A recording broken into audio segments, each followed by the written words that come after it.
très, très difficile de conclure à la fois cette journée, puis peut-être plus généralement ces 2 jours de colloque. On va pas y arriver. On voulait le faire en bilingue, mais je crois que le temps nous manque terriblement pour le faire. Alors, je vais le faire un peu par une pirouette, le plus rapidement possible. Vous me pardonnerez le bricolage de cette conclusion qui a quand même été faite au fur et à mesure de ces 2 jours de colloque, qui étaient très riches. Et je vous en remercie tous, en tout cas certains d'entre vous, ils sont là depuis hier.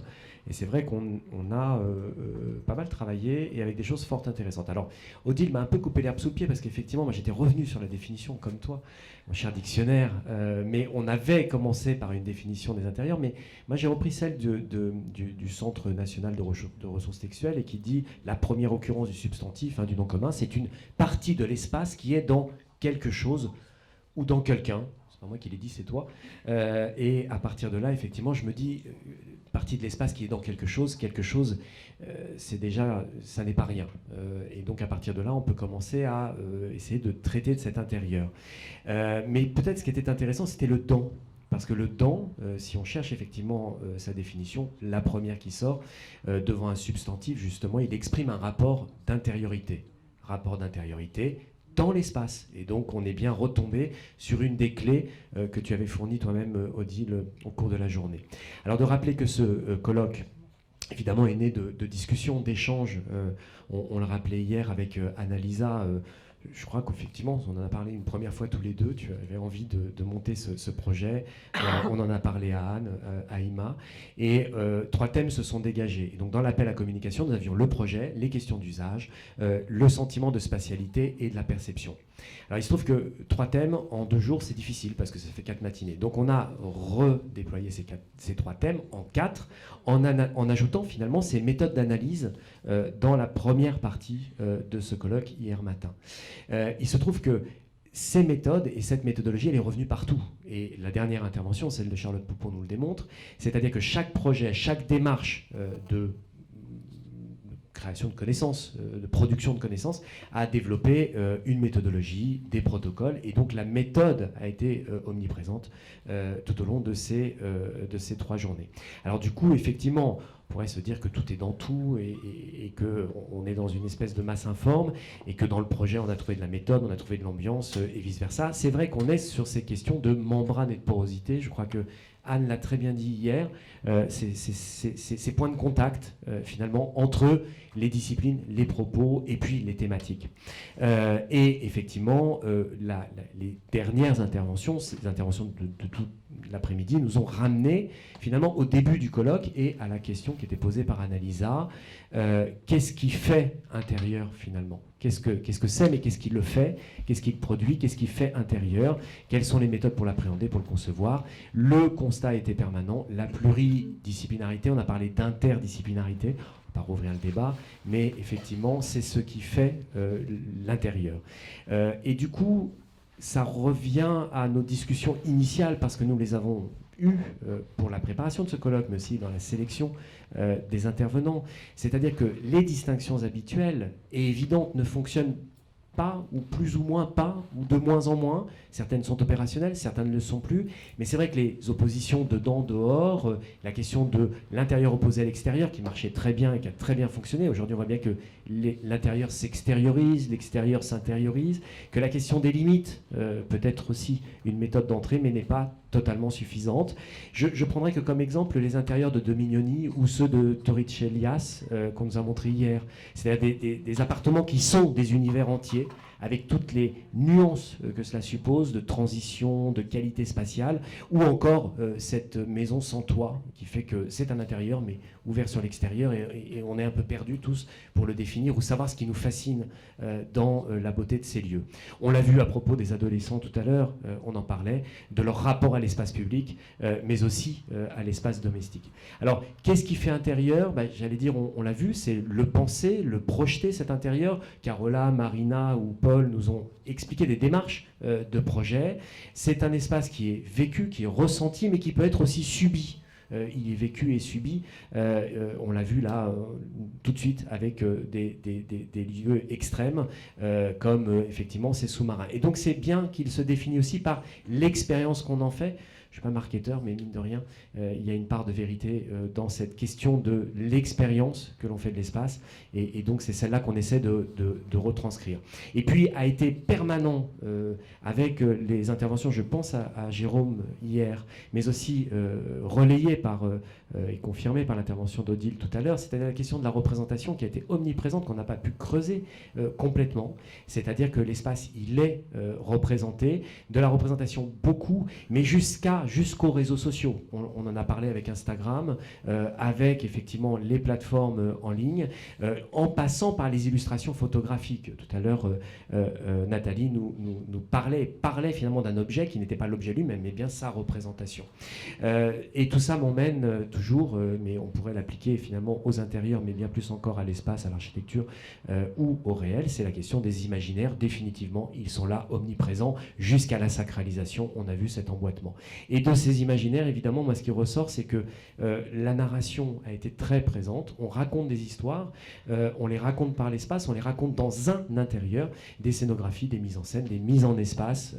La scénographie était omniprésente, le tout passant par des modèles, et la question de la modélisation, qu'elle soit numérique, statistique, ou qu'elle soit effectivement celle de la modélisation 3D ou physique et matérielle, nous ramène à ce qu'on va produire par des patterns ou des algorithmes du côté d'Instagram.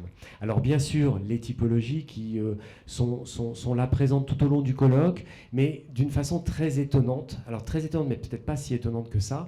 Effectivement, les espaces commerciaux ont été quand même les grands absents. On en a très peu parlé et je ne comprends pas pourquoi. Ce sont des intériorités très importantes, mais ça dépend aussi effectivement des réponses qu'on nous a faites. Alors que le phare, le cœur, le centre du colloque, ça a été l'espace domestique. Voilà. Bon, pourquoi, comment on pourrait, j'allais dire, rebondir sur cette question pour aller plus loin. On a parlé beaucoup des échelles et l'échelle ou les échelles ont été effectivement un mode d'entrée. Alors, de la plus petite à la plus grande, hein, du micro au macro, on ne s'est jamais arrêté à rien et on ne s'est jamais empêché de parler de la grande échelle. Et donc, l'intérieur, effectivement, peut concerner aussi la grande échelle par ses contacts, mais aussi, on pourra le voir, par sa nature même. Plus encore, une expression est revenue 2 fois, 3 fois, je l'ai entendu, c'est le tangible et l'intangible. Je crois que Paul Marchesseau l'a beaucoup utilisée, elle a été reprise aujourd'hui encore. C'est-à-dire toujours cette question du réel et de quoi est composé le réel, sans opposer aucunement le réel au virtuel, mais bien en parlant de matériel, d'immatériel, la question des flux, la question des relations. Et tout ça m'amène à celle des usages, qui sont fondamentaux pour définir l'intérieur et les intérieurs, voire l'intériorité qu'on évoquait tout à l'heure. Les usages nous ont beaucoup apporté, collectifs ou individuels, qu'ils définissent le rapport du public et du privé, de l'intimité, de l'extimité ou de l'extériorisation de l'intime, de la tradition, de l'innovation, des habitudes, des transformations. On disait en histoire, moi, quand j'étais étudiant, c'était les permanences et les ruptures. C'était un mode de lecture, bien entendu. Et on voit poindre une méthode, celle de ces... Alors, Anne l'a évoqué, mais c'est un peu complexe, je pense, à saisir, mais ces polarités qui font qu'on a des dedans, des dehors, du matériel, de l'immatériel, mais bien des polarités qui créent des flux, des déplacements, des usages, des ressentis, qui créent du mouvement et donc qui nous ramènent à un rapport au temps et à l'espace, aux temporalités en général, au pluriel, et en particulier, j'allais dire, au cycle, et au cycle et à la circularité, c'est-à-dire quand est-ce qu'on utilise ces intérieurs, pourquoi, comment, mais c'est bien dans des cycles temporels. Et puis, je voudrais juste terminer rapidement là-dessus, c'est les grands modèles philosophiques, moi, que j'ai vu apparaître ou réapparaître, mais ça dès l'envoi des communications, ce que j'allais appeler les paradigmes conceptuels. D'abord, l'ensemble du colloque, la phénoménologie bachelardienne a été omniprésente. Il me semble que Heidegger n'était jamais très loin, mais dans son être au monde. Mais c'est vrai que Bachelard, la phénoménologie est une entrée possible et celle qui est la plus opérationnelle. Mais là, Odile nous a réintroduit l'iconologie. J'allais dire, Abby Warburg sort de ce corps. Il y a là quelque chose dans le quelque chose, mais c'est vrai que l'iconologie est une entrée qui donne aussi effectivement un sens évident. Et puis cette théorie des milieux, des interactions, Gilbert Simondon, mais d'autres aussi, qui d'un coup donne une autre manière de voir les choses, non plus comme des environnements clos, fermés, justement la question de la limite qui est beaucoup plus ouverte et qui s'intéresse à des ensembles constitués dans leurs interrelations, dans leurs interactions. Mais encore la théorie foucaldienne, alors c'est Charlotte qui l'a remise là très clairement avec Michel Foucault, mais sur les hétérotopies. Les hétérotopies, moi, m'amusent toujours parce que Foucault l'a pas publié, hein, ce texte. Il voulait pas. Et je pense, pour une raison bien simple, c'est que très vite, tout devient hétérotopie. C'est-à-dire que très vite, on s'aperçoit... Et comment... Ce sont des intérieurs. Je crois qu'on vient de peut-être le dire, on vient peut-être de le faire. C'est ce qu'il appelle des hétérotopies, ce sont des intérieurs. Et des intérieurs qui sont... voilà, c'est un concept englobant, mais qui dit beaucoup et qui nous intéresse de ce point de vue-là. Et je pensais effectivement que le centre commercial, c'est une belle hétérotopie dont on aurait pu parler, mais qu'on n'a pas parlé. Définitivement, ces intérieurs nous ont conduit à aborder, ou tenter d'aborder, la complexité. Complexité qu'on avait d'emblée tenté de communiquer dans l'appel à communication. Complexité des définitions, complexité des dispositifs eux-mêmes, mais aussi des méthodes. Les dispositifs, j'entends, ces dispositifs spatiaux. Et puis je terminerai sur... Alors, parce que c'est mon dada et ma marotte, mais sur la définition de l'architecte d'intérieur. Il se trouve que le CFAI, le Conseil français des architectes d'intérieur, essaie de s'auto-définir. Et ils nous disent, l'architecture d'intérieur, c'est quoi? C'est concevoir à l'intérieur du cadre bâti. Alors, j'allais dire que c'est comme être dans quelque chose. Hein. Ça n'est pas rien. C'est déjà quelque chose. C'est à l'intérieur du cadre bâti. Ce cadre bâti, il est multiple. Il est protéiforme. Il est relativement difficile à définir parce que, ici, nous sommes dans un cadre bâti. Je conçois quelque chose, un aménagement au 3e étage de la passerelle. D'accord, il y a un cadre bâti et il y a bien architecture d'intérieur. Mais je fais la même chose sur le trottoir et j'ai bien un cadre bâti. Et si je m'intéresse à une place de parking et je fais un parklet, c'est-à-dire un aménagement extérieur sur un espace urbain, je serai à l'intérieur d'un cadre bâti. Et ça me renvoie à cette idée du cadre. Et le cadre m'intéresse parce que justement, il y a une notion de limite et de limite qui permettent de voir au-delà. On a beaucoup parlé des points de vue.